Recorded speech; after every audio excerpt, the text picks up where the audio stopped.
Good morning student. आज देखिए हम नया चैप्टर पढ़ेंगे, इसे कहते हैं अम्ल क्षारक एवं लवण। ठीक है। अब देखो बच्चों, अम्ल क्षारक और लवण इसका क्या मतलब होता है। अच्छा, हमने देखो पिछले क्लास में वो किया है कि अगर हम भोजन को बहुत देर तक रख दें, बासी रख दें, तो वो क्या होता है, खट्टा हो जाता है।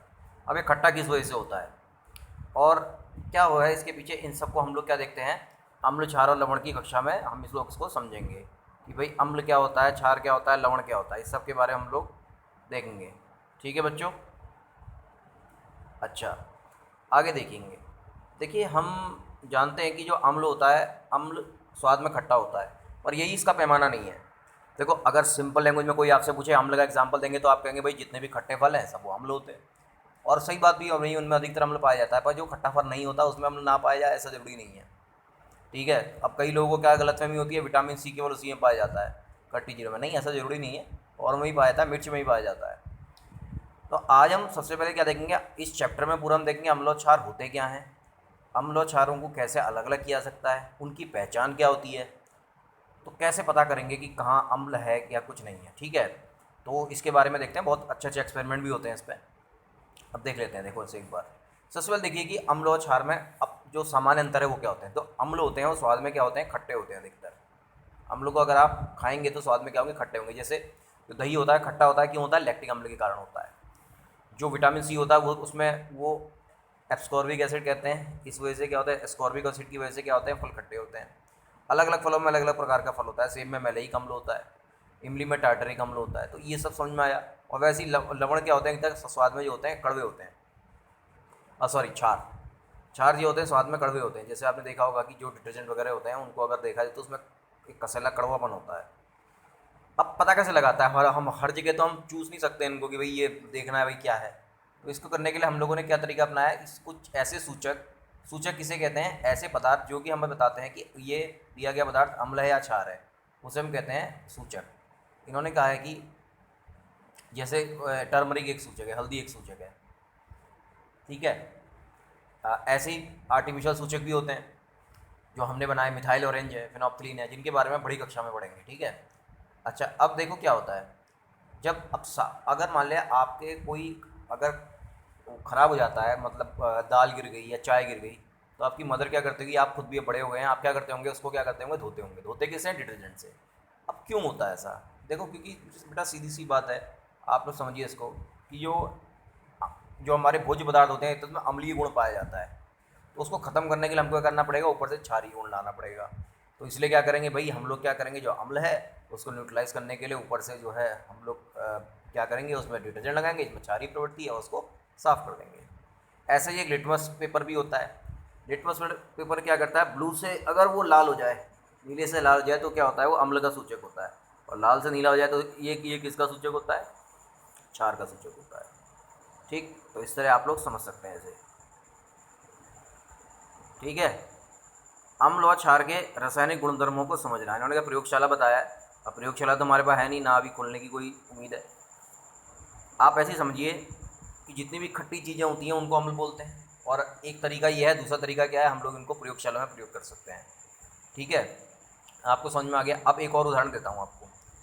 आप टूथपेस्ट का क्यों इस्तेमाल करते हैं। अब कहेंगे भाई टूथपेस्ट का इस्तेमाल क्यों करते हैं, दांतों को साफ़ करने के लिए करते हैं। क्या खराबी आती है दांतों में, क्योंकि हमारा जो भोजन होता है वो क्या होता है, अम्लीय होता है। तो अम्लीय होने की वजह से हमारे दांतों में क्या होता है, बैक्टीरिया उस भोजन को खा लेते हैं, और इसकी वजह से क्या होता है, बैक्टीरिया की ग्रोथ बढ़ जाती है। तो हम उस भोजन को हटाने के लिए क्या करते हैं, क्षार का प्रयोग करते हैं। याद कर, ध्यान रखना, जो वो होता है हमारा जो टूथपेस्ट होता है, मंजन होता है। देखिए, मैं आयुर्वेदिक मंजन की बात नहीं कर रहा, अंग्रेजी मंजन जो होते हैं, आयुर्वेदिक भी वैसे, तो उसमें क्षारीय गुण होता है। क्षारीय गुण की वजह से क्या होता है, ये उसे ख़त्म कर देते हैं, क्योंकि अम्ल खत्म हो जाएगा तो बैक्टीरिया की ग्रोथ अपने आप ही खत्म हो जाएगी। ठीक है। अब सूचक कितने प्रकार के होते हैं। एक तो सूचक ही होता है जो गंध से वो होता है, जैसे लहसन है। ठीक है, कुछ देख के, जैसे कि क्या होता है, हल्दी। अब कुछ होते हैं आर्टिफिशियल। ठीक है, अभी एक्सपेरिमेंट मैं नहीं कर रहा था, सीधे आपको बता रहा हूँ। ठीक, वनीला है, कई इसके एग्जाम्पल हैं। तो अब मैं अगर आपसे पूछूं कि अम्ल और क्षार में क्या अंतर होते हैं, तो आप क्या कहेंगे। अम्ल और क्षार के अंतर को आप बताएंगे कि हम निम्न भागों में समझ सकते हैं। पहला, अम्ल जो होते हैं स्वाद में खट्टे होते हैं, जबकि क्षार जो होता है स्वाद में खट्टे नहीं होते, वो कड़वे होते हैं। दूसरा क्या होता है, जो अम्ल वो कहते हैं अम्ल होता है। अब देखो दूसरा क्या हो गया, ये तो वही फिजिकल प्रॉपर्टीज़ हो गई। दूसरे गुण क्या होंगे, दूसरे गुण समझने के लिए हमको क्या होगी, अभिक्रिया देखनी पड़ेगी। तो केवल इससे नहीं होगा कि एक ही बार में कि खट्टे होते हैं, नहीं, हम हर चीज़ को टेस्ट कर सकते हैं। टेस्ट करने की भी एक सीमा होती है। देखिए अब कंसनट्रेट अगर आपको सल्फ्यूरिक अम्ल मिल गया तो आपको इसका जीभ करेंगे तो पूरी जीभ जल जाएगी। तो क्या करते हैं हम इसको कुछ वैज्ञानिक प्रयोग करते हैं। देखो अम्ल जब भी धातु के साथ अभिक्रिया करते हैं तो हाइड्रोजन गैस को निकालते हैं, ये बात ध्यान रखिएगा आप, ठीक है। अच्छा यहाँ पे देखना, लेकिन इसको अंतर में मत लिखना। अब मैं क्यों मना करता हूँ इसको अंतर में लिखने के लिए, तो याद करो हाइड्रोजन गैस केवल यही नहीं देते हैं, कोई कई क्षार भी हैं जो हाइड्रोजन गैस दे देते हैं उसके साथ, तो ज़रूरी नहीं है, लेकिन अम्ल तो देंगे ही देंगे। तो समझ में आया। अम्ल की